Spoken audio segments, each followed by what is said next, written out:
Politicians and pundits have spent decades pointing at the ticking digits of the national debt clock, framing the volume of red ink as an impending national crisis. We watch these numbers spin into the trillions, conditioned to feel collective anxiety. The standard message is relentless. The nation is overextended, we are bankrupting future generations, and this financial weight makes investments in modernized infrastructure or expanded social programs impossible.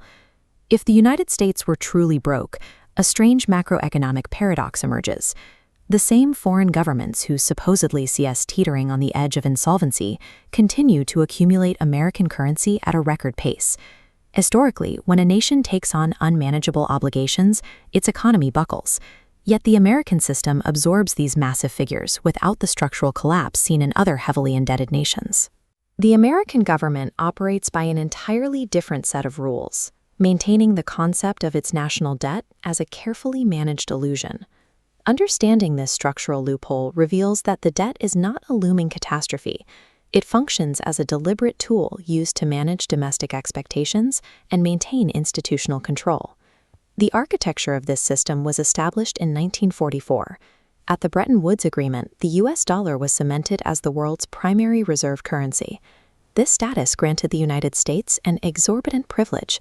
The U.S. enjoys the unique advantage of issuing the exact currency that every other nation on Earth is forced to hold in their central banks. This map shows the scale of that advantage. Today, roughly 60% of all global foreign exchange reserves are held in U.S. dollars. Around half of all global trade is invoiced in dollars, even when the transactions have nothing to do with the United States.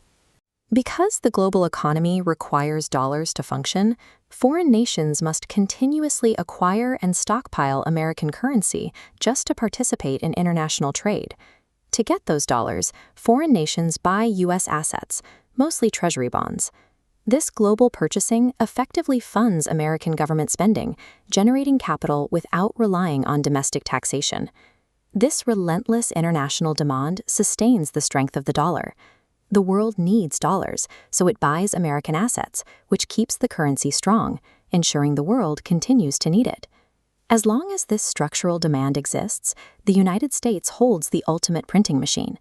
We do not face standard insolvency because we control the asset everyone else needs to survive.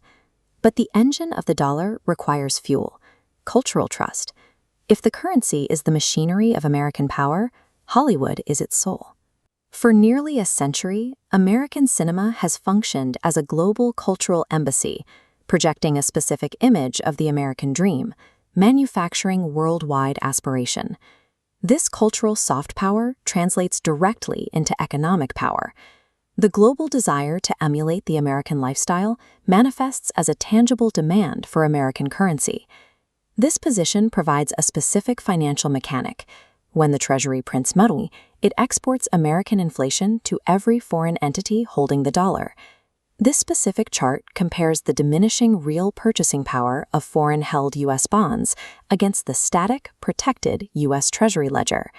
In 2021 and 2022 alone, inflation effectively transferred over $500 billion from the rest of the world to the U.S. Treasury. Foreign holders saw the real value of their assets diluted, while the U.S. gained purchasing power. Inflation is directly proportional to value. If you have global demand, you can print. But for nations lacking this cultural and economic dominance, printing money destroys their currency. When their currencies weaken, these nations face a cruel reality. They must sell off hard physical assets just to survive. Argentina, for example, liquidates its agricultural assets, like wheat, to stabilize its economy. Similarly, when its currency collapses, a country like Venezuela sells off its vital energy resources. They trade tangible physical wealth to maintain their economy. America's true financial backing remains the global desire for its culture. This unique status allows the United States to comfortably bypass the immense physical sacrifices forced upon the rest of the world. Returning to the present day, we must reevaluate the government's claims of insolvency. The warnings of a bankrupt nation do not align with the reality of our exorbitant privilege. The United States remains solvent as long as its cultural and economic value continues to drive global demand. This creates a disconnect between the government's capacity to spend and its public messaging. The debt crisis narrative functions as a tool of domestic constraint, justifying austerity measures that limit public expectations. When politicians claim the nation is out of money, they provide a ready-made excuse to defund infrastructure, cap social programs, and pull back on investments in our collective future. Revealing the actual mechanics of American financial power would disrupt a system engineered to keep the general populace constrained by budgetary fears, while the benefits of global dominance serve a select few. The threat of national bankruptcy is a calculated fiction. The staggering numbers on the debt clock document the scale of American global dominance.